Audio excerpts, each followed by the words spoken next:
Olá, sejam muito bem-vindos à Escola Bíblica do podcast do projeto Orai Sem Cessar. Eu sou Michele Munarete e nós estamos estudando os Evangelhos e hoje é a segunda aula do Evangelho de João. Na aula passada, nós começamos com uma introdução do livro de João, vimos sobre o autor e o tema do livro, ainda falamos um pouco sobre a natureza do Verbo Divino. Na aula de hoje, nós vamos ver a manifestação do Verbo Divino, do Verbo de Deus, o ministério público do Verbo do Senhor Jesus e a oposição feita ao Verbo Divino. Já no capítulo 1 do livro de João, ele começa a falar ele faz uma introdução sobre João Batista, o precursor do Senhor Jesus. Está escrito assim a partir do versículo 6. Houve um homem enviado por Deus, cujo nome era João. Este veio como testemunha para que testificasse a respeito da luz, a fim de que todos virem a crer por intermédio dele. Ele não era a luz, mas veio para testificar da luz, a saber, a verdadeira luz, que vinda ao mundo ilumina a todo homem. João Batista foi preparado por Deus Pai para anunciar aquele que viria após ele. Nos versículos 10 e 11, João, o evangelista, quem escreveu o livro, descreve que Jesus foi rejeitado pelos seus. E nos versículos 12 e 13, ele registra que aqueles a quem Deus escolheu, deu-lhes o poder de serem feitos filhos de Deus. No versículo 14, João começa a explicar que o verbo que estava com Deus Pai, lá em Gênesis, lá no princípio, tornou-se homem e veio habitar no meio de nós. Dos versículos 15 ao versículo 34, é narrado o testemunho de João Batista. Conforme podemos ver, João Batista afirma que Jesus é a luz dos homens, que Jesus veio depois dele, mas que Jesus era antes dele. João Batista afirma também que ele não é o Cristo, que ele era apenas uma voz que clamava, que chamava por sua revelação. João Batista afirma que Jesus é infinitamente mais digno do que ele, que o Senhor Jesus é o Cordeiro de Deus. E João testemunhou dizendo: vi o Espírito descer do céu como pomba e pousar sobre ele, e tenho testificado que ele é o Filho de Deus. Os testemunhos que João Batista deu a respeito de Jesus foi para responder às perguntas que foram feitas a ele, se referindo ao seu testemunho. Perguntaram para ele: quem és tu? Quem és, pois? És tu Elias? És tu profeta? Que dizes a respeito de ti mesmo? Por que batizas?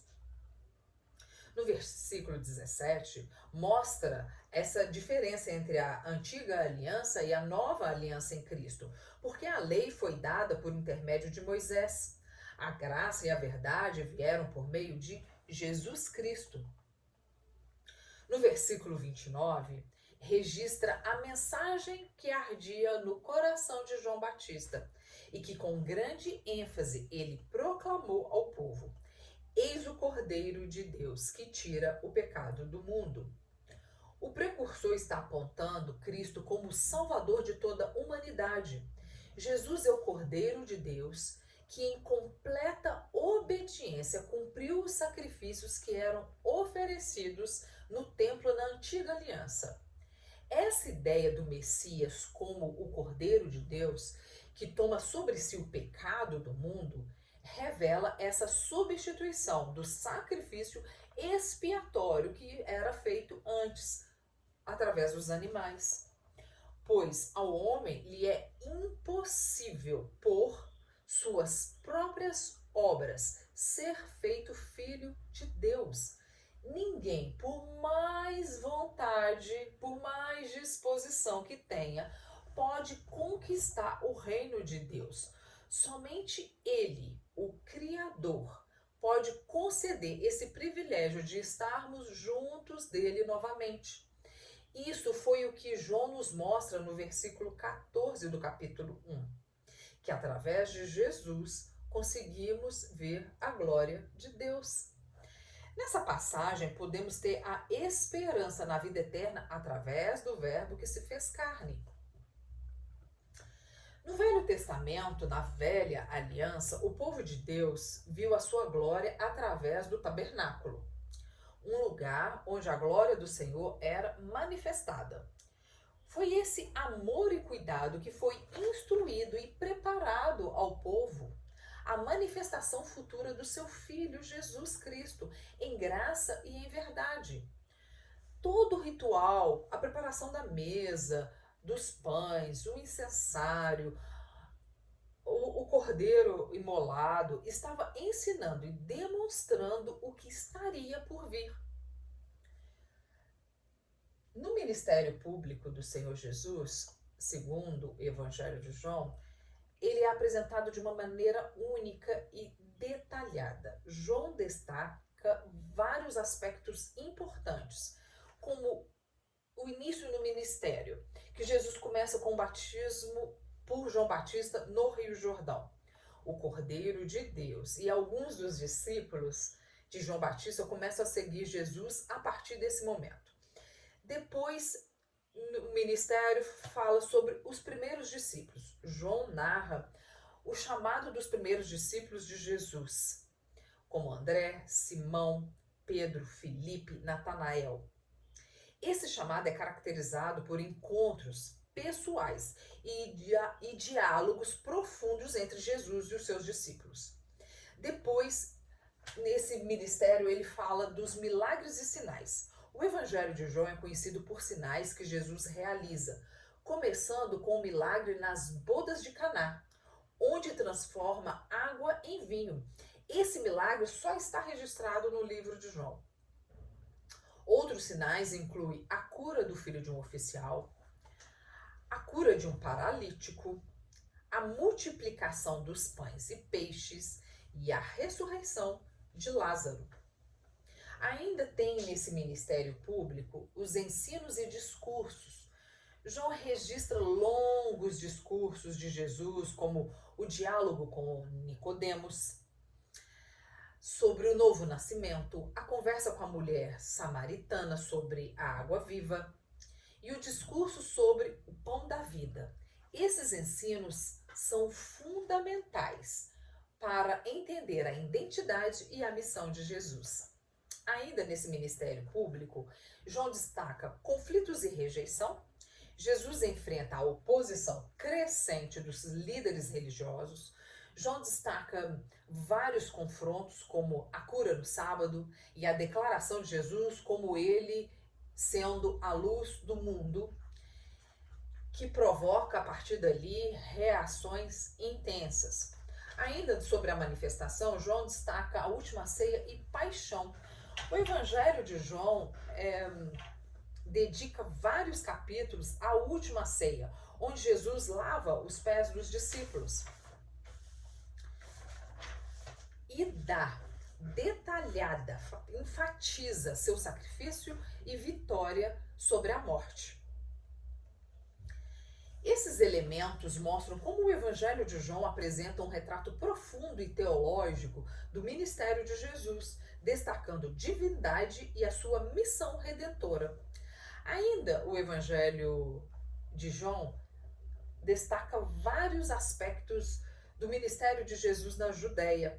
Diferente dos outros evangelhos, os sinóticos, Mateus, Marcos e Lucas, que focam mais no ministério de Jesus na Galileia, o João dá foco no ministério de Jesus na Judéia e em Jerusalém.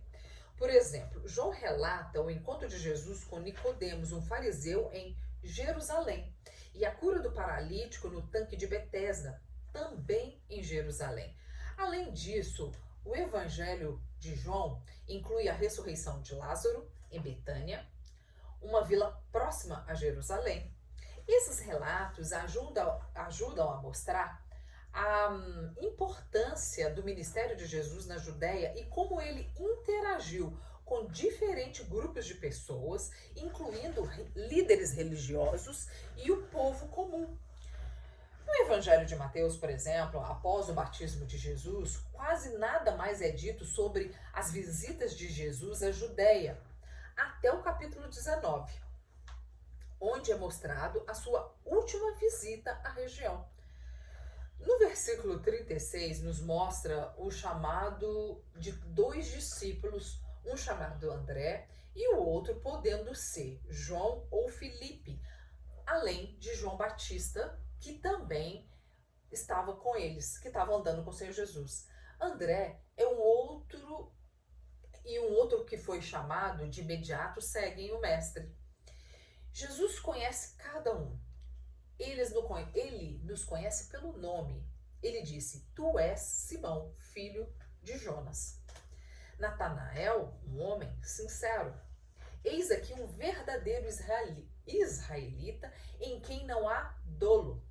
Sabemos que Jesus fez isso depois de orar ao Pai, antes de escolher os discípulos, como vimos no estudo que fizemos no livro de Lucas. Nós devemos, como discípulos de Cristo, nos assemelhar com Natanael, um homem sem dolo, sincero, reverente e entusiasmado, pronto e convencido da verdade. Pois a ele, o Senhor Jesus prometeria visão aberta, vendo o céu aberto e anjos de Deus subindo e descendo sobre o Filho do Homem. Bem, sobre o ministério de Jesus, uma das coisas que nós devemos destacar são os milagres de Jesus. No segundo capítulo, ocorre o primeiro milagre de Cristo. Através deste e de outros sinais, Jesus manifesta a sua glória e os seus discípulos creem nele. Sinais no Evangelho de João são obras poderosas ou milagres que atestam a filiação divina do Senhor Jesus. O Evangelho de João relata 7 milagres realizados por Jesus. Esses milagres são conhecidos como sinais e têm um significado especial, demonstrando a divindade de Jesus e sua missão. Aqui estão eles: a transformação da água em vinho nas bodas de Caná, a cura de um oficial, a cura de um paralítico no tanque de Betesda, a multiplicação dos pães e peixes, Jesus anda sobre as águas ou sobre o mar, a cura do cego de nascença e a ressurreição de Lázaro. Ainda tem lá no capítulo 14, a grande pesca. Esses milagres são únicos ao Evangelho de João e têm o propósito de revelar a glória de Jesus e fortalecer a fé dos seus seguidores. Já no terceiro capítulo de João, nós temos o âmago do seu evangelho. Ele diz que sem derramamento de sangue não há remissão e expiação de pecados. Não poderia haver outra maneira. E Jesus sabia da sua morte e o derramamento do seu sangue seriam inevitáveis para que se cumprisse o plano do Pai. Se não fosse assim, o plano de Deus perderia o sentido, já que ele começou ensinando isso lá no tabernáculo. Também no terceiro capítulo do livro de João, ele nos traz a essência do seu evangelho. Quando Jesus explica a Nicodemos, um príncipe dos judeus: em verdade, te digo que se alguém não nascer de novo, não pode ver o reino de Deus. O novo nascimento só acontece quando a palavra de Deus é aceita e guardada nos nossos corações, para que os nossos ouvidos e coração se inclinem aos ensinamentos do Senhor, conforme está escrito no livro de Provérbios, no capítulo 2, nos trazendo consciência dos nossos atos através do seu Santo Espírito. A única coisa que pode produzir novidade de vida em nós é a revelação de Deus através do seu Filho Jesus, segundo a sua palavra, sendo operada em nós pelo Espírito Santo. João Batista nos traz grandes ensinamentos nos versículos 27 e 30 do capítulo 3, ensinando que o homem não pode receber coisa alguma se do céu não lhe for dado. Ele explica a um judeu acerca da purificação e mostra ao judeu que o Senhor Jesus era maior do que ele, dizendo: convém que ele cresça e eu diminua. Na sequência, a partir do versículo 31, João explica como é o Filho de Deus em relação ao mundo. João ressalta que ele vem das alturas, que certamente está acima de todos. Quem vem da terra é terreno e fala da terra. Quem vem do céu está acima de todos e testifica o que tem visto e ouvido. Essa explicação foi porque o judeu foi questionar o porquê que Jesus também podia batizar como João batizava. E já que o próprio Senhor Jesus tinha acabado de ser batizado por João Batista. Então está escrito assim: Mestre, aquele que estava contigo, além do Jordão, do qual tens dado testemunho, está batizando e todos lhe saem ao encontro. Agora nós vamos ver um pouquinho sobre essa oposição ao verbo divino ou ao verbo de Deus. No capítulo 4, narra de início essa entrevista de Jesus com a mulher samaritana, deixando ali a lição do valor da evangelização individual e ensinando sobre a verdadeira adoração, dizendo: vós adorais o que não conheceis, nós adoramos o que conhecemos, porque a salvação vem dos judeus.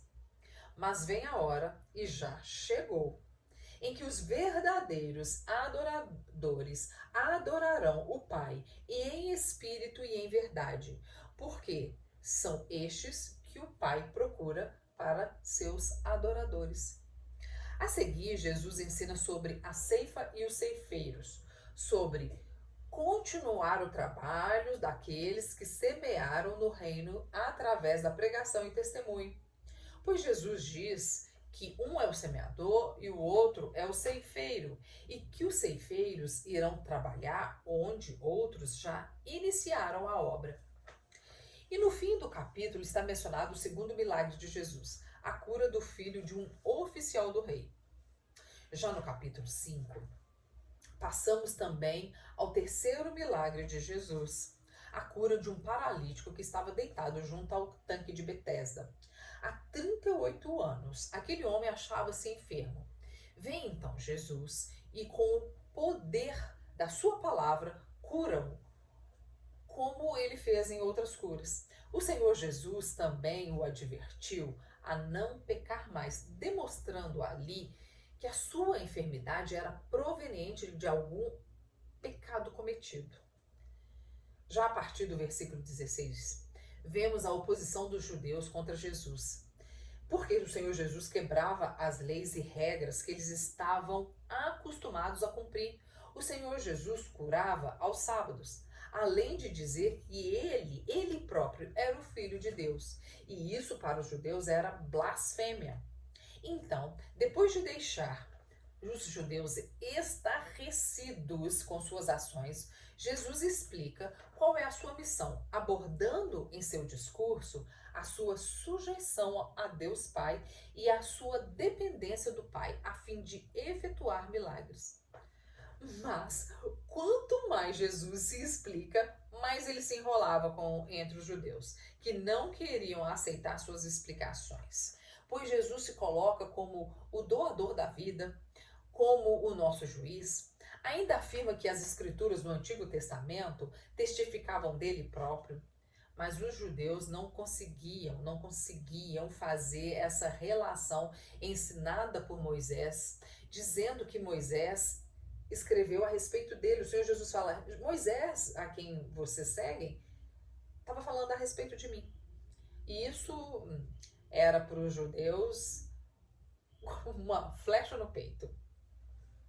Mas os judeus, cegos a toda essa revelação, começaram a persegui-lo, a se opor ao Senhor Jesus e tentavam até intimidá-lo.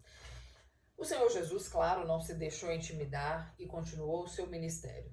No capítulo 6 é registrado, então, o milagre da multiplicação de pães. E apenas João, em seu livro, relata que o rapaz tinha 5 pães e 2 peixes. Esse milagre nos mostra a misericórdia e o poder de Jesus frente às nossas necessidades físicas, daquilo que não somos capazes de intervir. O Senhor nos ensina a confiar nele, independente daquilo que temos nas mãos. Eu lembro uma vez, quando eu estava na faculdade, e eu recebia um salário que era para pagar única e exclusivamente a mensalidade. Mas eu morava num lugar que era próximo a uma rodovia e eu chegava em casa à noite, muito à noite, e precisava passar 2 ou 3 quadras por aquela rodovia. Era muito, muito perigoso. E eu precisava, eu tinha já juntado um dinheiro e queria dar entrada num carro. E eu orava ao Senhor assim: Senhor, me dá um outro emprego para que eu consiga pagar a faculdade e pagar uma prestação de um carro. Eu não tinha o dinheiro para comprar todo o carro, eu tinha um dinheiro para dar uma entrada. E o que o Senhor fez? Ele não me deu um outro emprego. Ele me deu uma bolsa para que diminuísse o valor da faculdade e agora eu conseguia pagar a faculdade e conseguia pagar a prestação do carro.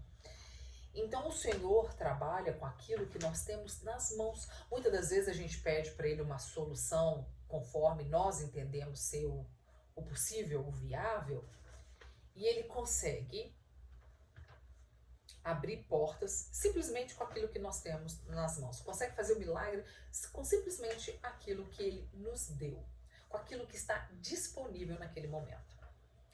Também é registrado no capítulo 6 o milagre de andar sobre as águas ou sobre o mar.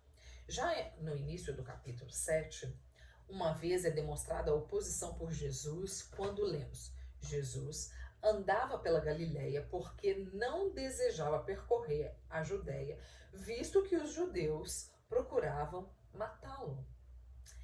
E até os seus próprios irmãos não acreditavam nele, recusando-o como filho de Deus. Muitos começam a ficar confusos a respeito de Jesus. Alguns diziam que ele era bom, já outros diziam que não, ele engana o povo.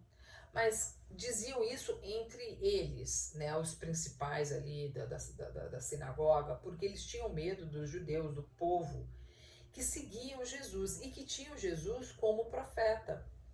Os principais, os sacerdotes, mandaram os seus guardas prenderem o Senhor Jesus. Contudo, os guardas também ficaram impressionados com as suas palavras, com os seus ensinamentos, com o que Jesus ensinava, falava. Porque Jesus, numa dessas que o guarda foi, Jesus ensinou assim: se alguém tem sede, venha a mim e beba. Quem crê em mim, como diz a Escritura, do seu interior fluirão rios de água viva. Então, não puseram as mãos no Senhor Jesus e ficaram maravilhados dos ensinamentos dele. E porque ainda também, claro, não era chegada a hora que Jesus fosse preso. Os judeus continuavam tentando pegar Jesus em suas palavras e trazem a ele até uma mulher adúltera para que ele se manifestasse ali acerca da punição que deveria ser aplicada àquela mulher. Porque se Jesus pedisse clemência, ele estaria indo contra as leis de Moisés. Mas se ele aconselhasse o apedrejamento, ele estaria indo contra as leis romanas, que eram a única que podia decretar a morte ou a pena de morte de alguém. Já no capítulo 9, registra a cura de um cego de nascença, testemunhando mais uma vez o poder de Jesus. Mas os fariseus, dessa vez, já se irritaram com o sábado, porque Jesus não podia, eles não aceitavam essa cura desse incapacitado, eles reprovavam essa atuação do Senhor Jesus da cura do sábado. Por isso, Jesus também era perseguido. Logo depois, nós vemos aqui a ressurreição de Lázaro, que é o 7º sinal ou o 7º milagre registrado no livro de João. Ele expressa em Jesus o Filho de Deus, o amor e a compaixão dele por nós, compaixão divinos. Muitos dos que presenciaram os milagres de Jesus creram nele. Outros foram ter com os fariseus, reconhecendo que Jesus fazia muitos milagres e sinais. Então, o sinédrio passou a planejar sobre como matá-lo. Terminando essa parte de oposição contra Jesus, no capítulo 11, quando os principais, os sacerdotes e fariseus convocam o sinédrio para tirar a vida de Jesus, Caifás, o sumo sacerdote, decide então que Jesus deveria morrer pela nação. Caifás, sem saber o significado das suas próprias palavras, estava representando o cumprimento de uma profecia. Ora, ele não disse isso de si mesmo, mas, sendo sumo sacerdote naquele ano, profetizou que Jesus devia morrer pela nação. Bem, hoje nós vimos o ministério público de Jesus. Na próxima aula, nós vamos tratar sobre o ministério de Jesus com seus discípulos, a sua intimidade com aqueles que andavam. Vamos ver mais sobre os ensinamentos do Senhor Jesus, o que ele queria passar para os seus discípulos, como ele estava literalmente treinando os seus discípulos. Bem, eu quero te agradecer por estar aqui comigo hoje, por ter me acompanhado e dizer que por hoje é só. Acompanhe as próximas aulas do Escola Bíblica do podcast do projeto Orai Sem Cessar.